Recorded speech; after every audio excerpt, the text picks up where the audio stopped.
हमारे पास two lines we are having. The first line we fixed as axis, इसको हम एक एक्सिस की तरह फिक्स कर देते हैं। देन ये सेकेंड लाइन जो जनरेटर लाइन होती है उसको हम एक फिक्स्ड पॉइंट से यहाँ से बांध देते हैं। अब जब ये फिक्स्ड पॉइंट पे मैंने बांध दी और इस पॉइंट के अराउंड मैं इसको रोटेट करूंगी अराउंड दिस फिक्स्ड लाइन, तो ये लाइन जब रोटेट होगी तो अ double cone will be formed, क्योंकि यहाँ पे ये बंधी हुई है, यहाँ पे ये बंधी हुई है, तो जब हम इसको रोटेट करेंगे तो एक कोन ऊपर की तरफ बंध रहा है और एक कोन नीचे की तरफ बंध रहा है। जैसे आपने ट्राइंगल से किया था 9th स्टैंडर्ड में, कि जब आप एक ट्राइंगल को रोटेट करते थे अबाउट इट्स वन साइड, तो आपका एक कोन फॉर्म होता था। तो सेम वे में जब आप इसको एक फिक्स्ड पॉइंट से यहाँ पे बांध देते हो और फिर आप इसको रोटेट करते हो अराउंड दैट फिक्स्ड पॉइंट, तो जो आपका फिगर जनरेट होगा that will be a double cone. Double cone में जो आपका ये फिक्स्ड पॉइंट है this is called as a vertex.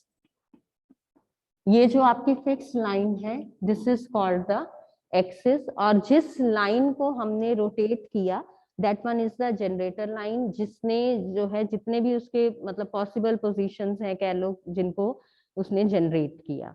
अब यहाँ पे जो आता है कि जो ये वर्टेक्स है ये इसको टू पार्ट्स में डिवाइड करता है। जो पार्ट हमारा ऊपर की तरफ है that one is called the upper nap, जो पार्ट यहाँ पे नीचे की तरफ है that one is called the lower nap. अब आपने घर पे मम्मा को कुकुम्बर वगैरह कट करते हुए देखा होगा। जब आप उसको कट करते हो तो एक नाइफ से आप उसको कट करते हो। If you treat that knife as a plane, अब आप जब प्लेन से उसको एज अ प्लेन ट्रीट करते हो और उसको इस स्ट्रेट पोजीशन में रख के कट करते हो, जब आप उसको इस स्ट्रेट पोजीशन में रख के कट करते हो तो आप देखते होगे कि जो कुकुम्बर है आपका वो इस तरीके से सर्कुलर फॉर्म में कटता है। जहां पे भी रख के आप उसको काटते हो तो जो कुकुम्बर है वो इस तरीके से गोल आता है। देन जब हमारे घर कोई गेस्ट आ जाते हैं डेफिनेटली हमें होता है कि हाँ हम अपनी जितनी भी अच्छी प्रेजेंटेशन दे सकते हैं वो दें।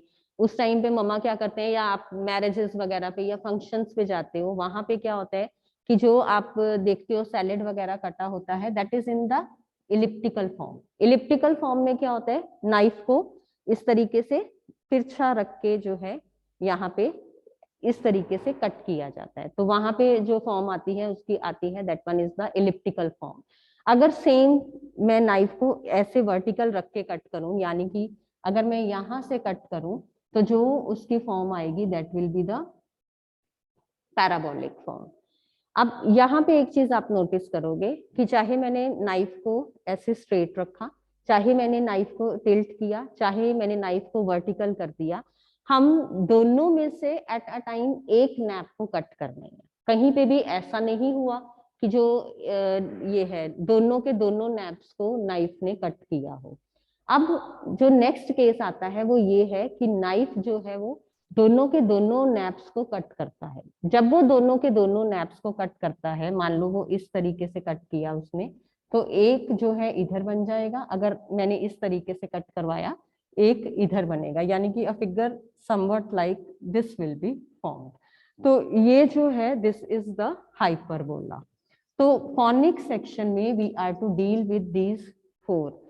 First one is circle and that too depends कि इस डबल कोन को जो प्लेन है वो किस एंगल पे कट कर रहा है। वो अभी एंगल भी मैं आपको बताऊंगी कौन सा किस वे में कट करता है। तो जिस एंगल पे वो उसको कट कर रहा है उसके बेसिस पे we are having four conic sections. Conics हम इनको कह सकते हैं। First one is circle, second one is parabola and the third one is ellipse. ये तीनों के तीनों जो आपके कॉनिक्स हैं ये अपर या lower at a time one nap जो है वो आपका कट हो रहा है उससे बन रहा है। And the fourth one is hyperbola. Hyperbola जो है वो दोनों नैप्स को इकट्ठे प्लेन कट करता है, देन जो आपका फिगर है वो फॉर्म होता है। So you can see in your book page number book में ये सारा आपका मेंशन है, the video also I will send to you. Page number निकालिए आप बुक में 237, पेज नंबर 237। अब पेज नंबर 237 पे देखो, जो ये हमें गिवन है एंगल एक्सिस के बीच में और कोन के, जो हमारा डबल कोन है उसकी साइड के बीच में जो एंगल बन रहा है, दिस एंगल इज अल्फा। उसके बाद जो प्लेन एंगल बना रहा है, प्लेन जो एंगल बना रहा है, दैट वन इज प्लेन का एंगल विद अगेन एक्सिस देखना है, दैट वन इज बीटा। अब depending on this alpha and beta जो हमारे पास डिफरेंट फिगर्स आती हैं that are formed, see your page number 238, page number 238। यहाँ पे देखो, I hope the book is clear to you all. Now this, see this, यहाँ पे प्लेन जो है this is making an angle of 90 degree with the axis, तो beta आपका 90 degree हो गया। जब this is making an angle of 90 degree with the axis, तो फिगर जो आपकी फॉर्म होगी that will be a circle. Second case में प्लेन को टिल्ट किया, यानी कि जो हमारा एंगल बीटा है that lies between the alpha and 90 degree, alpha और 90 डिग्री के बीच में ये लाई करता है, तो टिल्ट हो गया ये एंगल आपका, तो this is forming an ellipse. Third figure में अल्फा और बीटा एंगल्स दोनों सेम होते हैं। जब ये दोनों एंगल्स आपके सेम होते हैं, in that case we are having a parabola. And the fourth one, जब बीटा जो है वो अल्फा से लेस होगा बट जीरो से बड़ा होगा, तो जीरो और अल्फा के बीच में है जब ये एंगल आपका, देन आपका जो प्लेन है वो दोनों नैप्स को इकट्ठे कट कर रहा है, दोनों नैप्स को इकट्ठे कट कर रहा है, means that is forming a hyperbola. You can see one from here and the other one from here. जो मैं इसकी आपको 3D वीडियो सेंड करूंगी, from that it will be more clear to you. तो ये आपके 4 जो है कॉनिक्स बन रहे हैं जब this plane is making an angle of 90 degree with the axis, यानी कि बीटा जब आपका 90 डिग्री है, तो at that moment we are having a circle. This one is an ellipse when your this beta lies between alpha and 90। जब beta और alpha equal होंगे at that moment we are having a parabola. और जब आपका beta जो है that lies between 0 to alpha, then जो आपका कॉनिक फॉर्म होगा that will be a hyperbola. उसके बाद जरूरी नहीं है कि ये 4 कॉनिक्स आपके जो है वो फॉर्म हो। समटाइम्स क्या होता है कि degenerated conics are formed. Degenerated conics are formed means जो हमारा सर्कल है, सर्कल की जगह क्या फॉर्म हो जाएगा, एक पॉइंट आ जाएगा। जो हमारा पास पैराबोला है, पैराबोला की जगह जो है, अगर मतलब हम इसका डीजेनरेटेड केस लेके चलते हैं, तो that can be a straight line. या फिर अगर हम इसका केस लेके चलते हैं, एलिप्स का केस लेके चलते हैं, in that also we can have a straight line. या फिर अगर हम हाइपरबोला का केस लेके चलते हैं, तो in that case we can have a pair of intersecting lines. तो उसमें क्या होता है आपका कि जो आप जिस पोजीशन पे कह लो कि प्लेन मूव करते हो, अभी तक के जो ये फिगर्स फॉर्म हुई थी उसमें वर्टेक्स से पास नहीं कर रहा था, ठीक है, वर्टेक्स के साथ या फिर ये वाली जो लाइंस थी इनके अलोंग प्लेन पास नहीं कर रहा था। अब मान लो कि मैंने प्लेन को रखा 90 डिग्री के एंगल पे ही है विद द एक्सिस, और वो प्लेन में वर्टेक्स से कट करवा देती हूँ। अब नेचुरली क्योंकि वर्टेक्स एक सिंगल पॉइंट है, तो जब आपने प्लेन को उससे पास करवा दिया, तो जब आप इसका व्यू लोगे टॉप व्यू, तो you will be able to see a point only, तो that is the degenerated form of the conic. तो उस केस में आपको सर्कल नहीं मिल रहा, उस केस में आपको सर्कल, और यू कैन से कि सर्कल विद रेडियस 0 मिल रहा है, यानी कि you are getting a point. Same way में अगर मैं इसको ऐसे एक्सिस के अलोंग कट कर दूं, तो एक्सिस के अलोंग कट करने पे मुझे ये सिंगल लाइन मिलेगी, ठीक है। इसी तरीके से जब हम ऐसे कट करेंगे, then again we will get a single line. तो जब हमारे पास कट करने के बाद भी एक प्रॉपर कॉनिक जो है वो हमें नहीं मिल रहा, तो वी विल से कि जो हमारा कॉनिक है that one is the degenerated. तो डीजेनरेटेड कॉनिक सेक्शंस हो गए। अब now you can C from here when alpha is less than beta is less than or equal to 90 degree then the section is a point। यानी कि जब आप उसको vertex से कट कर रहे हो किसी भी एंगल पे तो वो आपको एक पॉइंट ही देगा। जब आपका बीटा इक्वल टू अल्फा है, when beta is equal to alpha means you are having a parabola. लेकिन प्लेन जो है that contains the generator of the cone, या इस लाइन के अलोंग या इस लाइन के अलोंग अगर आप प्लेन को मूव करते हो तो सेक्शन आपका जो है that will be a straight line. तो this is the degenerated case, क्योंकि बीटा इक्वल टू अल्फा किस केस में है, in the case of parabola. तो डीजेनरेटेड केस हो जाएगा वो आपका किसका, पैराबोला का।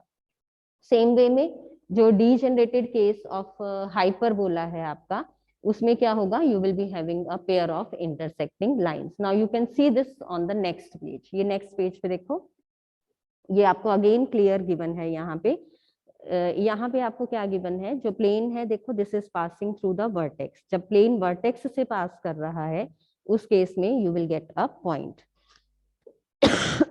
Second figure you can see, plane जो है that is crossing along this line. तो ये डार्क करके इन्होंने दिखाई हुई है कि this line is formed, that is the degenerated case of a parabola. Same way में यहाँ पे जब ये एक्सिस में से प्लेन इस तरीके से एंगल बनाता हुआ पास करता है तो एक ये वाली आपको स्ट्रेट लाइन दिख रही है जो एक्सिस से बन रही है, और एक ये दूसरी वाली आपको स्ट्रेट लाइन दिख रही है। तो you can see two dark lines over here which are intersecting। Same way में you can see here also। सो यहाँ पे एक एक्सिस है आपकी और दूसरी ये लाइन है। Again you can see the intersecting lines here also, you can see these. यहाँ पे दो इंटरसेक्टिंग लाइंस जो है वो आपकी यू कैन क्लियरली सी।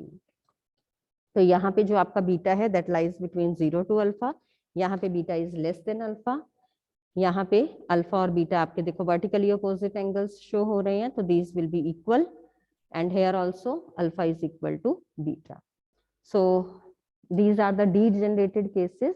अब फर्स्ट जो है हमारा that is the conic section that is circle. Main इसमें आपको जो भी फॉर्मूले वगैरह हैं अगर वो आते हैं तो you will be able to do the questions.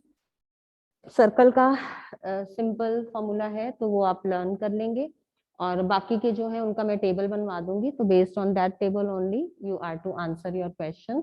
Circle सबसे पहले आपको पता होना चाहिए क्या है। This is a collection of all the points, जितने भी पॉइंट्स आ जाते हैं which are at a constant distance from a fixed point। मान लो ये मुझे एक फिक्स्ड पॉइंट O गिवन है। अब इस O पॉइंट से जितने भी पॉइंट्स जो हैं at a distance of R units पड़ते हैं, वो सारों की जब हम एक कलेक्शन ले लेते हैं तो that forms a circle, or we can say that this is a locus of a point which is at a fixed distance from a fixed point। Locus means path traveled by the point A। तो locus of point A यानी कि A ने जो path travel किया, path किस condition के under वो travel कर रहा है कि A का जो distance from O है that will always be R units। जितना भी ये value है वो same रहेगी, change नहीं होगी। तो OA जो है that is called the radius। O is the center of the circle, interior exterior each and everything you know। अब यहाँ पे जो हमने बात करनी है that is about the equation of the circle। बाकी जो हम छोटी क्लासेस में करते आए थे वो हमने किया था। मेन एक तो रेडियस आपको पता होना चाहिए, सेंटर पता होना चाहिए, A सर्कमफ्रेंस पे कहीं भी कोई पॉइंट आपको पता होना चाहिए। तो मान लो सर्कमफ्रेंस पे हम कहीं पे भी जो है कोई पॉइंट ले लेते हैं, A या B या C या H या K, कुछ भी ले सकते हो। बुक में आपका X और H और K की फॉर्म में गिवन है। तो अब अगर मान लो कि मुझे सर्कल की इक्वेशन निकालनी है with centre O and point A,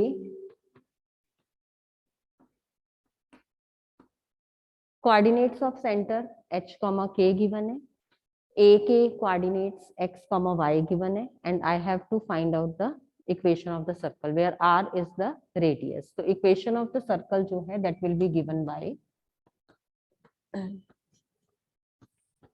x minus h whole square plus y minus के होल स्क्वायर। एक्चुअल में हम क्या कर रहे हैं, यहाँ पे डिस्टेंस फॉर्मूला लगा रहे हैं। आपको पता है whenever you are given 2 points, तो उनके बीच का डिस्टेंस हम क्या निकालते थे, रूट में लेके चलते थे, x2 minus x1 whole square plus y2 minus y1 whole square. Same चीज यहाँ हम कर रहे हैं, x2 की जगह x, x1 की जगह h, y2 की जगह y, y1 की जगह k under the root.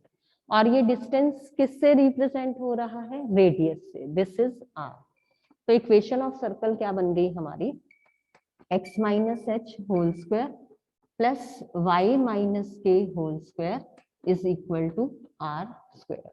So this is the standard form of the circle. Circle की जो रिक्वायर्ड इक्वेशन है, या you can say the standard equation of the circle whenever we are given the center of the circle h comma k, point on the circle x comma y, then the equation of the circle is given by x minus h whole square plus y minus k whole square equal to r square। simply distance formula से आपका बना है। One more form, कई बार हम वो use करते हैं, other form of equation of circle है, ये स्टैंडर्ड है।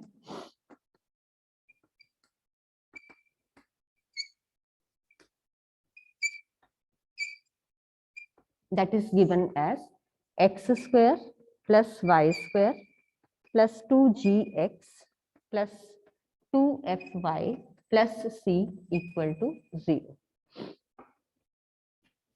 जब हमें h, k और x, y की फॉर्म में नहीं गिवन होता, then the equation of the circle is given by x square plus y square plus 2gx plus 2fy plus c equal to 0।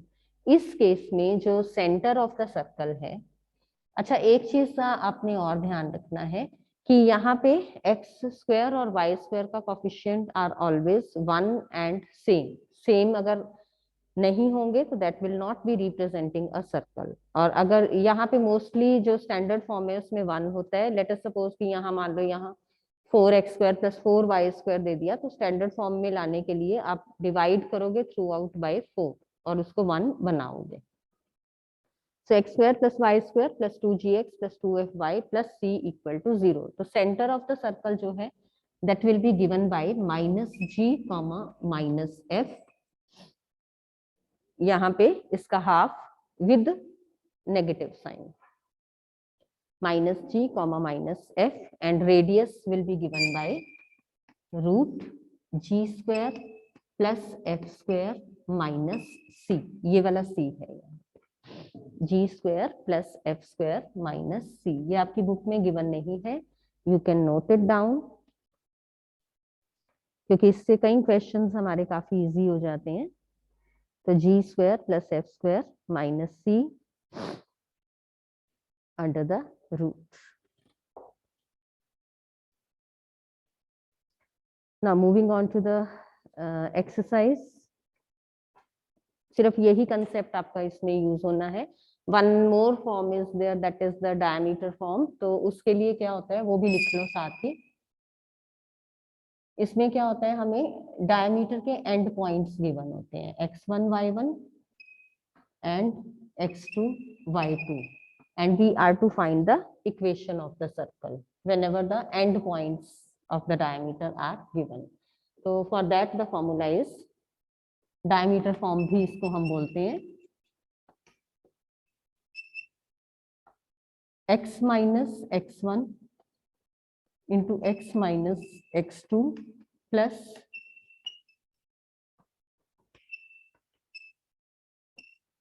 Equal to 0।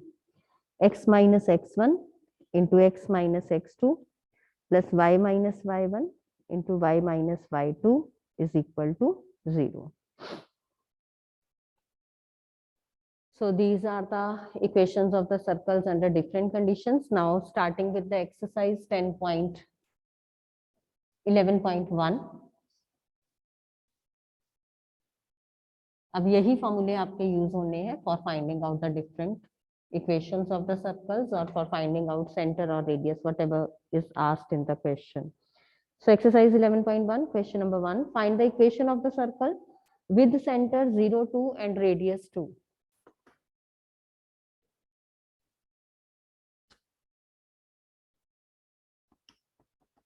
Centre हमें given है 0 2 0 2 and radius is also 2. सो एक h comma k ले लो, point on the circle x comma y ले लो, तो x minus h whole square plus y minus k whole square is equal to r square. So this is the required equation of the circle. Question number 2, 3, 4 homework parts. Question number 5 we are doing center minus a comma minus b and radius root a square minus b square.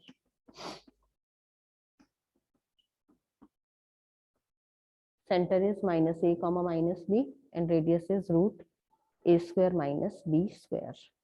So again x comma y be the point on the circumference of the circle. So required equation of circle is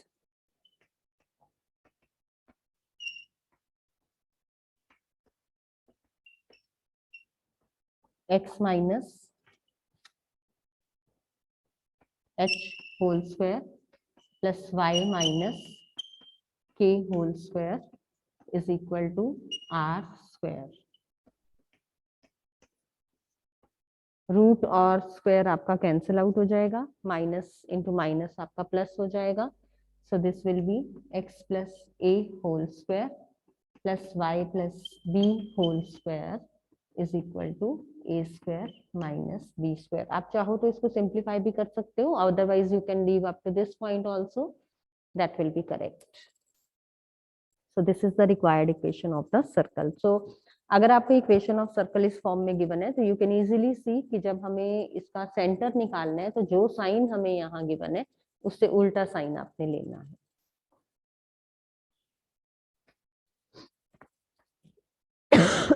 Now moving on to question number 6. Question number 6, चलो अब ये आप बताओगे मुझे. Just now only I have told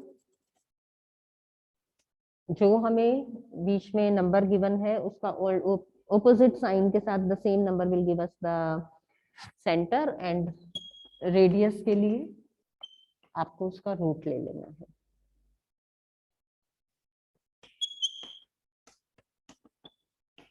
So 36 you know is the square of 6, so this can be written in this form. अब ये standard form बन गई x minus h whole square plus y minus k whole square is equal to r square. So any one of you can unmute yourself. Tell me the coordinates of the center and the radius. -5, 3. या +5 है तो उल्टा sign ले लिया -5, -3 है तो उल्टा sign ले लिया 3 and the radius will be 6 units. तो आगे यूनिट्स वर्ड जरूर लगाना है क्योंकि हमें नहीं पता सेंटर है या मीटर है, किस फॉर्म में वो गिवन है. तो you will write down simply units, चाहे वो आपकी बुक में क्वेश्चंस में नहीं गिवन है but you will write down. Now question number 7, x square plus y square minus 4x minus 8y minus 45 is equal to 0. अब देखो दो तरीके हैं इसको करने के, या तो जैसे आप 10th में करते थे इसको परफेक्ट स्क्वायर बना के इस फॉर्म में लिखो, या फिर जो अभी मैंने आपको इक्वेशन करवाई थी x square plus y square plus 2gx plus 2fy plus c equal to 0 से कंपेयर करके.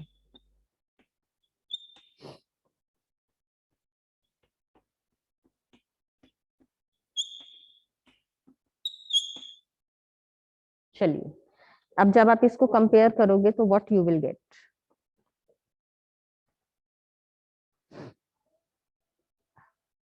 x square plus y square plus 2gx plus 2fy plus c equal to 0. हम इसको कंपेयर कर रहे हैं इससे. So what we will get. g की value बताइए, f की वैल्यू बताइए. g की value g -2 f -4. G will be -2 and F will be -4. -4. ठीक है, C will be -45. अब यहाँ पे ध्यान दो कि सेंटर ऑफ द सर्कल क्या फॉर्मूला लिखवाया था? Centre is given by -G -F. yes -G -F. So the center will be 2,4. Minus into minus plus हो जाएगा, centre will be 2,4. Now we are to find out the radius. Radius के लिए formula था under the root G² plus F² minus C.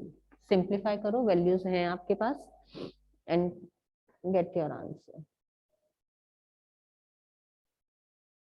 G² plus F² minus C. G² -2 का square, F² -4 का square,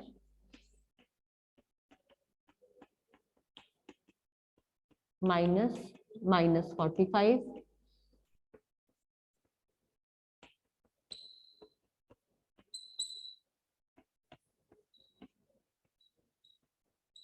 so this is root 65 units.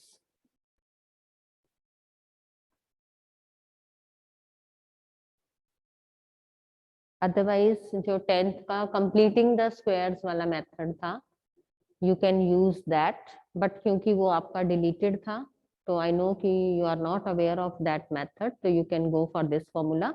Comparing this with x² plus y² plus 2gx plus 2fy plus c equal to 0. यहाँ से जब आप compare करोगे ये दोनों आपके बिल्कुल सेम है. यहाँ से क्या आ जाएगा? 2gx is equal to -4x. x से x कट गए, g आ गया आपका -2. फिर आपने कंपेयर किया 2fy को -8y के साथ, y से y कट गया, f आ गया आपका -4 और फिर क्या रह गया? c that is equal to -45. अब हमें पता है सेंटर जो है that is given by -g, -f. -g यानी कि minus of -2 that is +2, -f यानी कि माइनस ऑफ -4 दैट इज +4.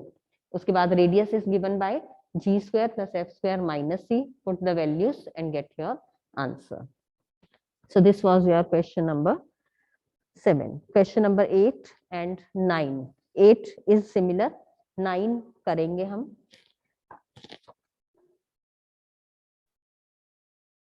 देखो 9 में हमें क्या गिवन है? 2x² plus 2y² minus x is equal to 0. अब जब मैंने आपको इक्वेशन करवाई थी तो मैंने बोला था स्टैंडर्ड फॉर्म में x² और y² के जो कोफिशिएंट्स हैं that should be equal to 1. यहाँ पे the coefficients are given to be equal to 2. तो सबसे पहले हमने क्या करना है? इनको 1 बनाना है. इनको 1 बनाने के लिए डिवाइडिंग बोथ साइड्स बाय 2. तो रीराइटिंग द इक्वेशन. अब बाकी सारा सेम है, कंपेयर करो इसको and then you will get your answer.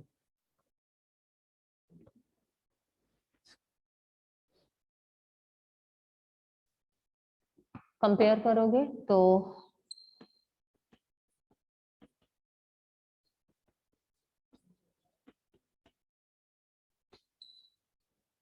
comparing the given equation with this, so 2gx is equal to -12x. x से x कट के g आ गया आपका -1/4. 2fy, y वाली कोई टर्म नहीं है उधर, y 0 आ गया. c कोई टर्म नहीं है उधर, c 0 आ गया. तो centre of the circle -g, -f.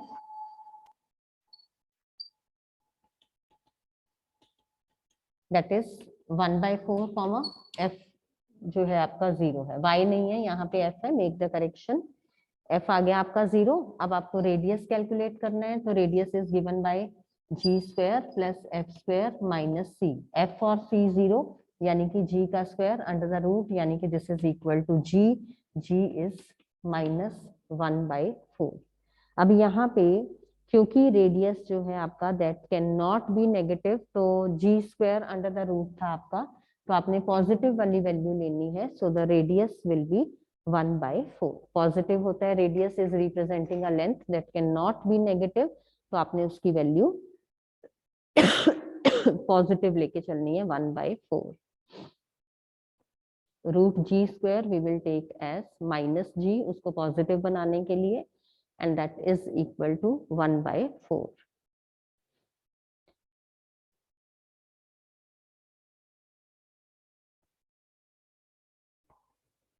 ये आप इसको अगर ऐसे कंफ्यूजन लगती है तो यहाँ पे आप 1/4 का स्क्वायर -1/4 का square plus 1/4 you can take. So this was your exercise 11.1। Question number 9 तक आपने कंप्लीट करने हैं। Rest of the questions we will do tomorrow. If anyone is having any doubt in today's lecture, you can ask. Otherwise, I'm ending the meeting as the time is over.